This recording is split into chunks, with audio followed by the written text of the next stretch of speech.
살다 술 먹고 냉장고 문 열어놓고 잤다는 얘기 들어봤어도 이걸 열었다는 얘기는 처음 들어보는 것 같습니다. 홍순빈 아나운서. 네, 불안불안한 승용차를 한 오토바이 운전자가 목격하는데 그 모습이 고스란히 블랙박스에 담겼습니다. 그 모습을 확인해 보도록 하겠습니다.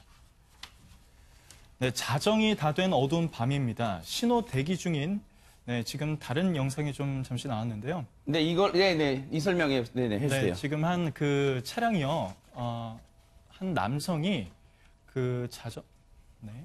다시 한번 보겠습니다. 네. 자정이 다 된 어두운 밤에 신호 대기 중인 승용차 운전석 문이 완전히 열려 있습니다. 네. 닫히지 않고 열려 있는데요. 신호가 바뀌자 빠른 속도로 출발을 하는데 문이 열린 채로 근처 건물 주차장으로 내려가고 있습니다. 속도를 줄이지 않고요.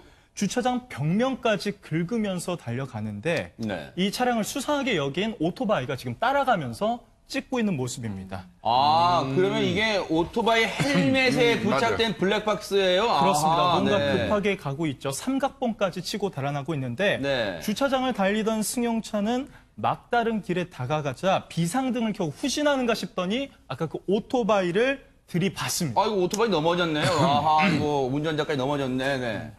아하, 네. 네. 지금 교차로에 서 있는 저 차량, 이 오토바이 운전자가, 뭐가 열려있다, 차량 이상하다 했는데 저렇게 차 문이 열려 있었고, 이걸 닫을 생각도 하지 않고요. 속도도 안 줄이고, 보세요. 속도도 안 줄이고, 내리막길 지하 주차장 내려간 곳으로 그대로 가면서 옆에 쿵, 무슨 오락게임입니까? 이쪽 쿵, 저쪽 쿵, 다 들이받았습니다. 그런데, 장 교수님, 일단 저 오토바이 운전자께서 신고를 하셨는데, 일단은 잘하긴 하셨는데요. 네. 위험천만, 보세요. 맞아요. 지금 위험천만해요, 솔직히. 맞아요. 결과적으로 보면은 이제 음주운전 차량이었었고 아마 저 쫓아가신 오토바이 운전자분은 저 차 워낙 비틀비틀하고 문도 열려 있잖아요. 아하. 아마 뒤에서 봤을 때는 저 운전자도 위험할 수 있다는 생각을 했을 테고 그러니까요. 저 차로 인해서 행인이나 다른 사람들이 위험할 수도 있다는 생각을 동시에 한 것 같아요. 그래서 네. 처음에 경찰에 신고한 분은 저걸 보고 지나가던 행인이 경찰에 신고를 했고요. 이제 오토바이를 탄 저분도 그냥 신고만으로는 안 되고 좀 어떻게 조치를 취해야겠다 싶어서 따라가신 것 같습니다. 아하. 그런데 워낙 저 음주에 지금 운전이 엉망이다 보니까 이제 자기가 들이받고 자기가 또 후진을 하다 보니까 네. 이렇게 이 시민까지 이제 위험한 일에 처할 정도가 됐는데 네. 결론적으로 이제 음주운전 탓입니다. 그러니까요. 얼마나 술을 마시고 인사불성인 상태로 차를 몰았으면요. 정신이 없어요. 큰 인명사고까지 날 뻔했는데 경찰 얘기 한번 들어보시고요. 이어가 보도록 하겠습니다. 가해자가 술이 된 관계로 우리가 조사를 못했습니다. 형사수술해가지고 가족한테 인계가. 그런데요, 김복준님, 저 경찰이 현장 출동해서 잡고 보니까 20대 운전자래요. 일단 지금 경찰 얘기 좀 가족이 인계했잖아요. 네. 가족들이 정말로 양심 있는 분들이라면 이렇게 했을 거예요. 아이고, 집안 망신 다 시키냐? 이렇게 했을 것 같은데 어땠답니까, 지금? 어찌됐건 아마 만취 상태에서 이 경찰에서 조사를 할 수 없는 정도로 취했던 것 같아요. 아하. 그렇다고 하면 이제 일단은 뭐 음주운전 같은 경우는 혈중 알코올 농도만 측정하고 나면 신병 인계하고 나중에 술 깬 다음에 조사받아도 되거든요. 아. 그래서 부인한테 인계를 한 것 같은데 네. 20대인데 일찍 결혼한 것 같습니다. 네. 근데 뭐 확인을 해보니까 네. 0.105%라고 하면 진짜 만취죠. 예, 네. 완전 만취고요. 과거에도 음주운전으로 벌금을 물은 그 전력이 있다는 거예요. 아하. 그렇다고 하면 이 사람은 제가 볼 때는 상습인데요. 네. 20대 그 차문도 열어놓고 감지를 못할 정도 상태에서 운전한다면 네. 이 사람 술을 끊지 않으면 네. 앞으로 인생이 험난할 겁니다. 네.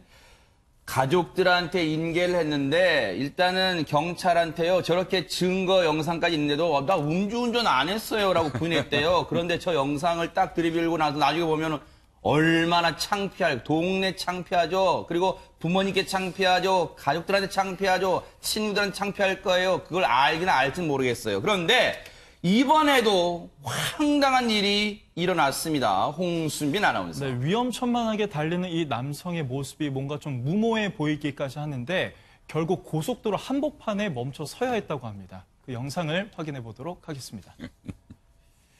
네, 신고를 받고 출동한 순찰차가 고속도로를 달립니다. 화면 중앙 쪽에 갓길에서 자전거를 타는 운전자를 발견하는데 네. 뭔가 좀 비틀비틀 거리고 있고요. 네. 심지어 슬리퍼까지 아이고. 신고 있어서 더 위험해 보입니다. 네. 이 모습을 발견한 순찰차가 사이렌을 울리고 다가가서 현장에서 체포를 했다고 하네요. 네. 그 사이렌 울리는 현장은 혹시 준비가 되면 좀 알려주시고요. 이 사이렌까지 울리면서 이 경찰을 아마 주변에 보시면 여러분 보셨을 거예요. 이 확성기로 예. 이 단속할 때는 이 얘기를 합니다. 그거 한번 혹시 준비되면 보여주시고요. 저기가 홍수민 아나운서 일반 도로인가요? 아니면 어딘가요? 여기가 고속도로입니다. 고속도로예요? 경부고속도로 양산 요금소에서 남양산 요금소로 가는 방향인데 네. 저 상태로 무려 8km나 자전거를 타고 달렸다고 하네요. 하하. 저 상태 지금 고속도로인데요. 고속도로에서 오토바이도 안 되는 거 여러분 알고 계시죠? 근데 자전거가 저 고속도로에서 8km나 무려 저렇게 페달을 밟으면서 갔답니다. 정말 큰 사고가 안 난 게 천만 다행인 것 같은데 이것도 역시 주변을 지나던 분이 신고를 해주신 덕분에 알게 된 거예요. 자, 신고자분과 경찰의 얘기 이어서 들어보시고 이어가 보도록 하겠습니다. 화물차 지나가는데 그 휘청 가더라고. 왜 아찔했지? 야간의 고속도로는 그 시야가 굉장히 어둡습니다. 저희들은 그 자전거 운전자가 있다는 걸 알고 갔기 때문에 미리 안전조치가 서행 운전을 하게 되었고, 갓길은 위험하기 때문에 그 안전조치도 없고, 특히 안전모도 착용하지 않은 상태였습니다. 음주운전한 상태에서 굉장히 위험한 상태였습니다. 정말로 박성배 변호사님, 진짜 저건 그냥 웃고 넘길 사안이 아니에요. 정말 고속도로면 차 쌩쌩 달리고 더더욱 밤이에요, 밤. 더더군다나 이 20대 남성이 잡히고 혈중 알코올 농도를 체열해 봤었더니 0.124 자동차였다면 음주운전 면허 취소 수치에 만취 상태였다는 거거든요. 네. 경찰 조사에서 뭐라고 했냐면은 네. 회식을 했는데 회식 네. 끝나고 난 다음에 집에 빨리 가고 싶어서 자전거를 타고 고속도로 위로 올라갔다고 하거든요. 저도 예전에 조사할 때 황당한 얘기를 하면 이거 조서 써야 되는데 네. 좀 합리적인 얘기를 하세요라고 했던 기억이 나는데 아하. 아마 경찰관도 되물었을 것 같아요. 근데 네. 이런 진술을 유지했습니다. 빨리 가려고 고속도로를 갔다. 네. 어차피 자전거 타는데 고속도로나 일반 도로 차이 없을 것 같은데 아하. 어쨌든 그런데 네. 이 남성의 경우에는 음주 상태로 0.05% 이상의 상태로 자전거를 운전했기 때문에 지난 9월 도로교통법 개정 이후로 네. 음주 상태로 자전거를 운전해도 범칙금 3만 원 부과 처분을 받습니다. 아하. 그리고 음주 측정 거부를 하면 10만 원의 범칙금을 부과받고요. 네. 그리고 이륜 자동차는 기본적으로 고속도로에 올라가질 못합니다. 네. 사륜차가 아니라 이륜차가 고속도로 올라간 것 자체로 도로교통법상 30만 원 이하의 벌금에 처해지는 네. 범죄 처벌 규정이 있기 때문에 네. 도로교통법 위반죄로도 별도로 입건됐습니다. 그런데요, 사실 요즘 이제 사회 분위기가 손 변호사님, 음주운전에 대해서 뭐 문재인 대통령까지 나서서 음주운전 처벌 강화를 얘기하는 상황인데, 이 범칙금 너무 적은 거 아닌가 이런 얘기도 나올 것 같긴 합니다. 그렇죠. 왜냐하면 자전거 음주운전으로 사고가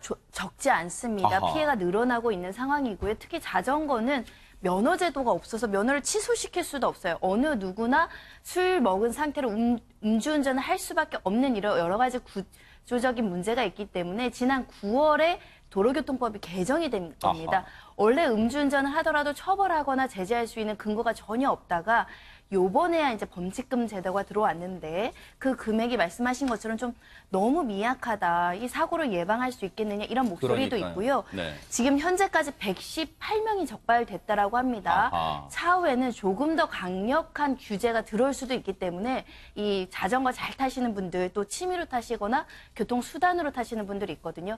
절대 술 먹고는 타시면 안 됩니다. 그러니까요. 근데 김복준 의원님, 네, 예.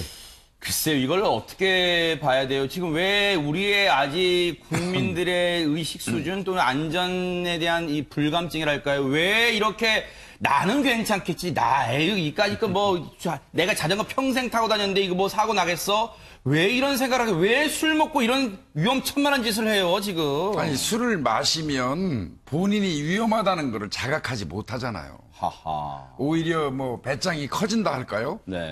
나는 자전거 평소에 잘 타는데 뭐 이 정도야 내가 끌고 못 가겠어? 네. 이제 이런 생각을 하는 건데 네. 사실은 뭐 잘 아시다시피 술 먹으면 어떤 그 균형 감각이 상실되잖아요. 아하. 아마 이 경우도 제가 볼 때는 고속도로이기 때문에 이 자동차 전용 도로 아니에요? 네. 화물차가 큰 게 지나가면 우리가 승용차 작은 걸 타고 가도 휘청해요. 흔들려요. 맞아요. 차도 진짜 흔들리거든요. 흔들립니다. 네네. 이분 아마 자전거 끌고 가는데 큰 화물차가 옆으로 지나갔으면 어차피 술 취해갖고 균형 감각 상실한 상태에서 나 자빠질 수도 아이고. 있어요. 어떤 면에서 보면 이분이 저는 운이 좋은 사람이라는 생각이 그럴 수 들어요. 있어요, 진짜. 8km 정도를 진행하는데 네. 큰 사고가 없었다면 네. 오히려 운이 좋은 사람에 속하는 거죠. 그러니까요. 예.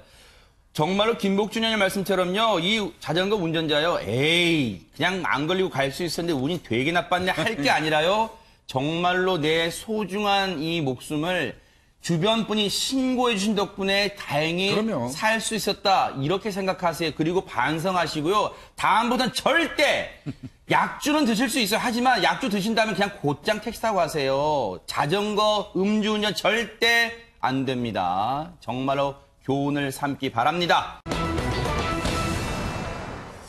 그 육각수 옛날 그룹이 있었잖아요. 그 노래를 개사를 좀 해서 좀 불러볼까요? 절도범이 기가 막혀, 절도범이 기가 막혀, 절도범이 기가 막혀! 라는 노래가 딱 들어맞는 그런 사건을 전해드릴까 합니다. 홍수빈 아나운서. 네, 어두운 옷차림에 헬멧과 마스크로 얼굴을 가린 남성이 30분이 걸려 도착한 곳은 바로 이곳이었는데 먼저 이곳에 도착하기 전의 모습부터 확인해 보도록 하겠습니다.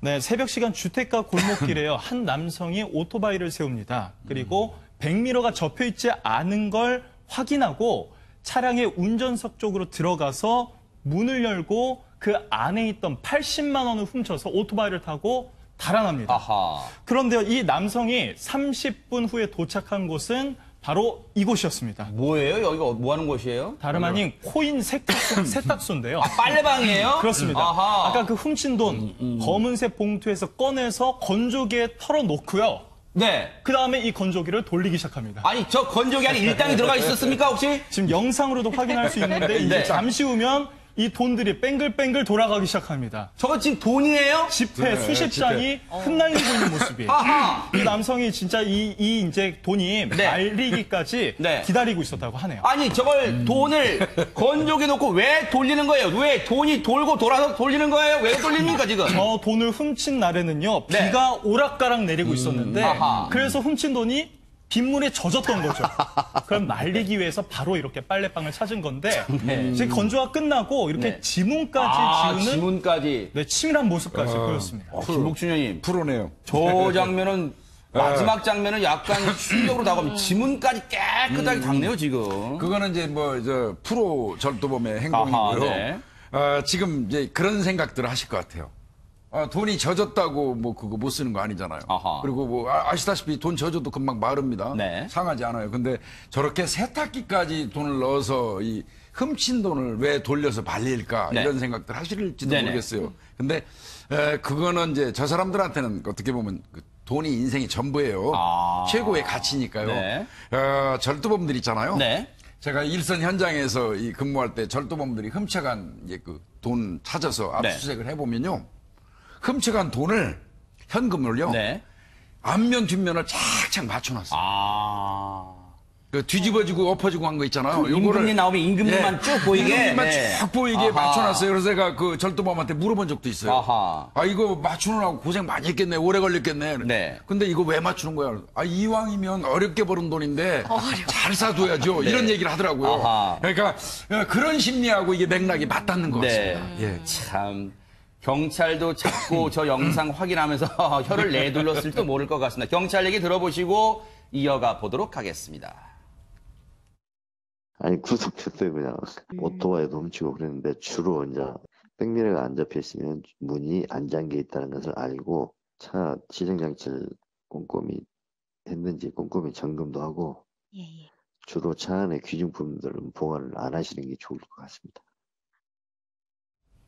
장 교수님, 이 절도범의 행태를 보면 어쨌든 나름대로 어떻게 내가 행동을 해야지 그 수칙을 나름대로 세워놨다 이런 생각도 듭니다. 맞아요. 경찰관이 보시기에는 이렇게 돈에 대해서 어떻게 하는지 이런 것들이 보였다면 제 눈에는 뭐가 보였냐면 상당히 여유 있구나. 아하. 예를 들어 내가 처음 돈을 절도를 했다라면 그래도 떨릴 거 아니겠어요. 맞아요. 범죄를 그렇죠. 했으니까. 멀리 도망가고 그러니까 싶잖아요. 이게 젖었든 뭐랬든 일단 숨겨서 집에 갖고 와서 처리를 했을 것 같은데 저렇게 빨래방에 가서 건조하고 또 짐을 싹 닦고 이게 이 사람이 처음이 아니겠다라고 이제 생각이 들 정도의 그렇죠. 일인데 실제로 이 사람이 초범이 아니었었습니다. 아하, 네. 30대인데요. 네. 올 2월부터 지난달까지 이렇게 지금처럼 저렇게 차량 문이 잠겨져 있지 않은 외제 차량들을 골라서 무려 1,200만 원 상당의 현금이나 명품 가방 등을 절도한 것으로 결과적으로 이제 알려졌습니다. 그러니까요. 우리 김복준 의원님 말씀 들으면 깜짝 놀랍니다. 저 수법만 보고도 이거 초범이 아닐 거야 하면 딱 맞아요. 그런데 정말로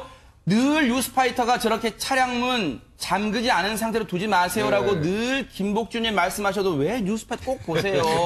시청률 좀 많이 올려주시고요. 네, 좀 꼭 보시기 바랍니다. 그런데 이번에는요, 이런 또 황당한 절도범도 있었다고 합니다. 홍순빈 아나운서. 네, 눈앞에서 벌어진 수상하고 황당한 장면에 한 남성이 길을 가다가 멈추는데요. 어떤 일이 일어난 건지 영상으로 확인해 보도록 하겠습니다. 네. 네, 한 남성이 가게 앞으로 다가오더니 닫힌 문을요, 지금 덜컹덜컹 흔들고 있습니다. 아하. 뭐 열쇠만 갖고 있으면 쉽게 열 수 있었을 텐데 뭔가 힘으로만 열려 하고 있죠. 다른 남성입니다. 이 모습을 목격하고 있던 다른 남성과 살짝 마주쳐요. 왼쪽에 있는 남성이 고개를 돌리면서 뭔가 의심을 하는 듯한 눈초리를 보내고 있는데 이 옆 건물로 와서도 건물을 흔들더니 가게 내부로 진입을 합니다. 그리고 저 수상한 남성이 돈을 훔치고 있었는데 밖에서 이런 소리가 들렸습니다.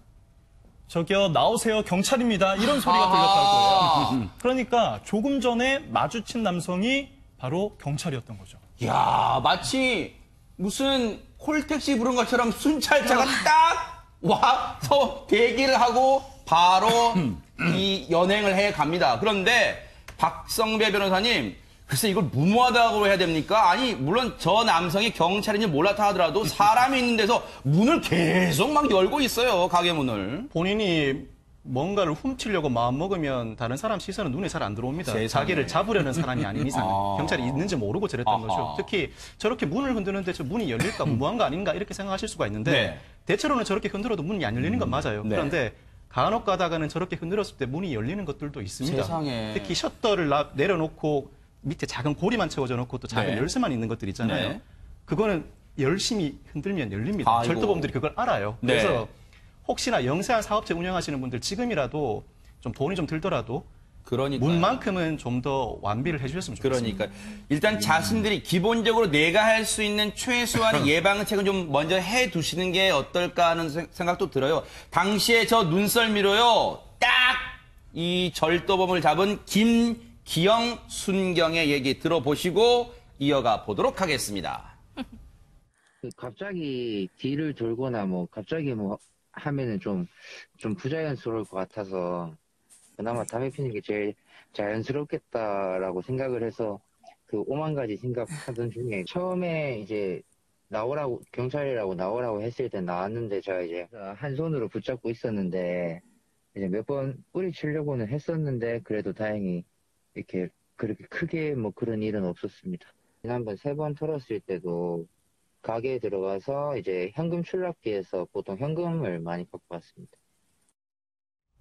김복준 의원님, 예, 예. 우리 김기영, 순경 입장에서는 예. 처음에 저 절도 현장범을 봤을 때 그랬을 것 같아요.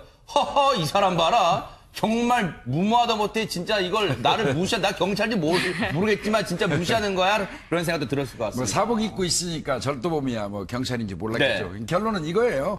경찰은 절도범 냄새를 맡았는데 절도범은 경찰 냄새를 못 맡은 거예요. 그렇군요. 네, 그래서 이제 뭐 이 현장 이건 이제 뭐 그 우리 그 뭐 일반 형사들 용어로 현장 박치기 해버린 건데 현장에서 검거 저 범행하는 걸 바로 잡는 거 현장 박치기 했다고 그래요. 네. 현장 박치기 했는데 김순경 잘했어요. 네. 저 쉬는 날 뭐 사복 입고 아마 쉬는 날 같은데 네. 그 눈썰미 좋게 관심 가져서 검거 잘했는데 네. 한 가지 조금 아쉬운 부분이 뭘까요? 있다면 검거할 때는 좀 조심해야 돼요. 왜요? 저렇게 혼자서 저렇게 그 현장에서 이 범행하는 그 절도범 혼자 잡으려고 그러면 다칠 수도 있고 하니까 이런 경우에는 그 주변에다가 얼른 그 지원 요청해서 그래야지 그 놓칠 확률도 없고 맞아요. 또 협조해서 공조해서 잡을 수 있잖아요. 네. 본인을 위해서도 그렇고 또 절도범 놓칠 수도 있으니까. 네.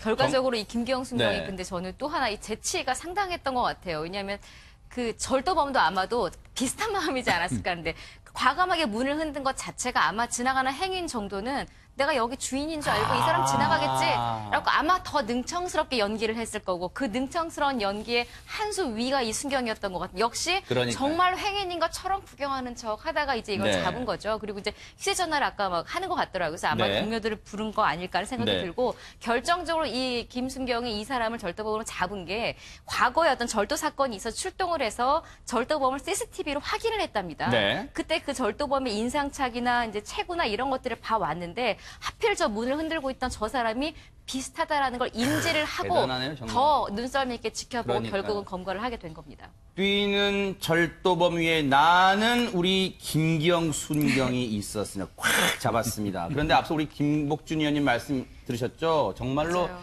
후배분을 사랑하면 딱 느껴져요. 나무라는 게 아니잖아요. 다음부터는 좀 더 이 경찰의 안전에도 좀 조심해 주십사 하는 그런 후배를 사랑하는 마음도 저희가 전해드렸습니다.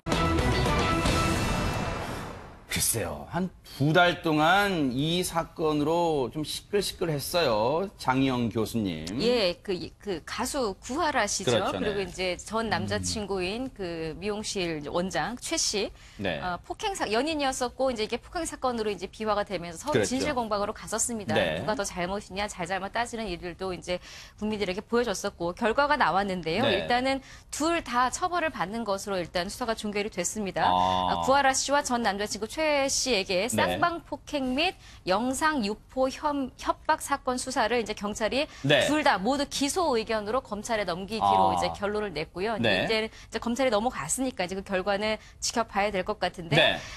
이번 주 내에 뭐 구씨나 다 그 검찰에 송치가 될 예정이라고 이제 네. 밝혀져 있는 상태입니다. 지금 일단 경찰의 수사는 이제 마무리됐고 네. 검찰로 이제 넘어갔어요. 일단은 그런데 김복준 의원님.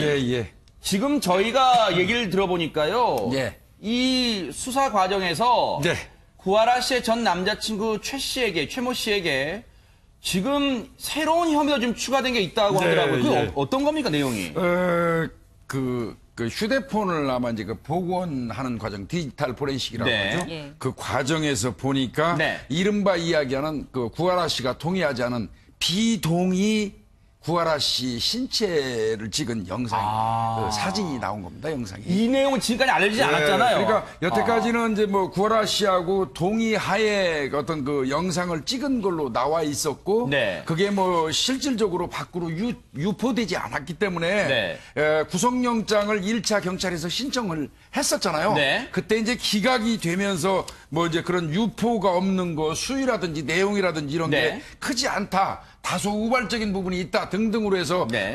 그 구속영장을 기각을 했었는데 뒤늦게 디지털 포렌식에서 그 구하라 씨의 동의를 구하지 아니하고 구하라 씨의 신체 일부를 찍은 게 이제 나타났거든요. 아하. 근데 사실 이게 먼저 드러난 상태에서 구속영장을 신청했었으면 네. 과연 기각됐을까 그런 생각도 사실 네. 들기는 합니다. 그런데 박성배 변호사님 진짜 놀랍고 충격적인 게 그 사생활을 찍은 두 사람만의 은밀한 사생활을 찍은 동영상도 충격이었습니다만 지금 새롭게 드러난 게 몰카, 구하라 씨의 동의 없이 찍은 사진까지 휴대전화를 통해서 나왔단 말이에요, 지금. 사생활 동영상에 대해서 최 씨는 내가 원해서 찍은 것이 아니다. 그리고 네. 관계를 정리하는 마당에 내가 가지고 있을 필요가 없어서 네. 보냈다라고 얘기를 했는데 디지털 포렌식을 해본 결과 네. 영상은 아니고 사진으로 나와 있는데요.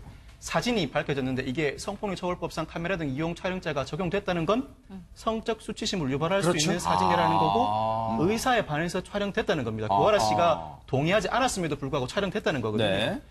이게 유포됐다는 정황은 아직까지는 안 나옵니다. 아하. 그렇다고 하더라도 이런 의사에 반한 사진을 갖고 있다는 것 자체가 피해자에게는 유포에 대한 두려움을 항상 갖게 만듭니다. 네. 그래서 향후 이 점에 대해서도 기소가 이루어질 것 같은데 네. 철저한 수사와 재판을 통해서 그에 합당한 처벌이 이루어져야 될 네. 것으로 보입니다. 그 손정혜 변호사님, 이 두 사람이 애초에 다투는 과정에서 이 최 씨라는 사람이 구하라 씨 SNS를 통해서 두 사람만의 은밀한 사생활이 찍힌 영상을 전송했잖아요. 사실 그 부분이 충분히 어떤 협박이 될 수 있지 않느냐, 이게 상당히 논쟁의 대상이었잖아요. 어떻습니까, 이 부분은? 일단은 경찰은 구체적으로 해악을 고지한 혐의를 인정해서 협박 혐의가 인정될 수 있다 판단을 했습니다. 이게 단순히 어떤 허언이라거나 어떤 의견을 표명한 거에 그치지 않고 어떤 내용까지 더불어 있었냐면 네. 새벽 1시에는 연예인 인생 끝내게 해주겠다.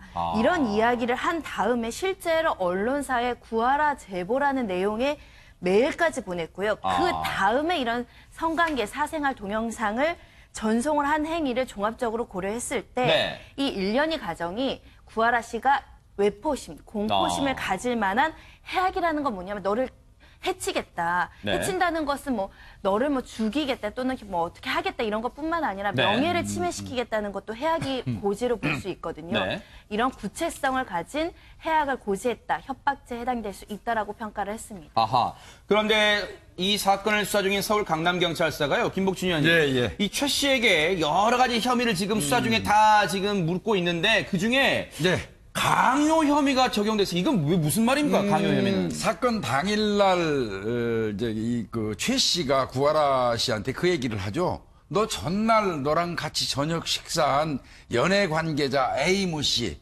그 사람 당장 내 앞으로 불러와서 무릎 꿇게 만들어. 세상에. 이거 강요죄예요. 아, 그래요? 예, 의무에 없는 일을 시키는 게 이제 그 강요죄. 예, 그래서 이제 경찰이 그 부분을 강요죄로 의유를 한 것 같고요. 하나 더 했죠. 뭘까요? 구하라 씨 그 집 문을 그 주먹으로 두들겨가지고. 누가요? 최 씨가요? 예, 그 부순 부분. 요 부분은 이제 366조인가? 그렇죠. 재물손괴. 아하. 예, 재물손괴죄를 또 적용했습니다. 두 가지입니다. 예. 그 쌍방 폭행이 있기 전에요. 지금 보시는 것처럼 한 달 전에도 크게 다툼이 있는데 그때 구하라 씨 집 문을 주먹으로 부쉈대요. 그 부분도 지금 경찰이 수사 과정에서 알아낸 거예요. 그래서 재물 손괴 혐의도 좀 추가가 됐는데 지금 이러다 보니까 글쎄요. 지금 최 씨 입장에서는요. 애초에 자기가 장 교수님 자기가 그때 언론 인터뷰를 통해서 나는 정말로 그냥 이별을 통보한 죄밖에 없는데 구하라 씨한테 이렇게 무참히 막 온몸이 긁히고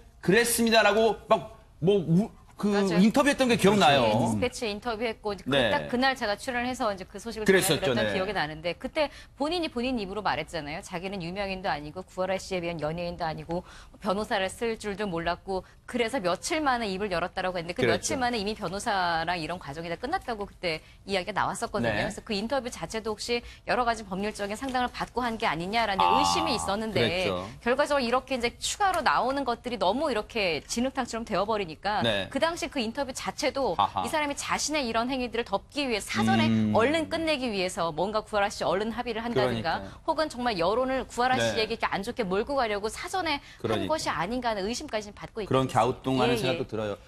마지막으로 손 변호사님 한 20초 드릴게요. 이 구하라 씨도 물론 같이 이제 검찰에 이제 송치가 됐습니다. 기소 의견으로. 그런데 구하라 씨 입장에서는 어떻게 해야 될까요? 앞으로 좀 이 마음이 복잡할 것 같긴 합니다. 일단은 팬들은 응원하는 목소리가 훨씬 큽니다. 그래요? 왜냐하면 상해죄를 적용을 받았지만 오히려 이런 어떤 성적인 동영상에 대한 협박을 받은 피해자로서 정당방위한 거 아니냐 일반인들의 시각도 있는데요. 더 힘내고 이거에 그러니까요. 굴하지 않고 연애 생활 열심히 하라는 게 팬들의 응원의 목소리입니다. 그러네요.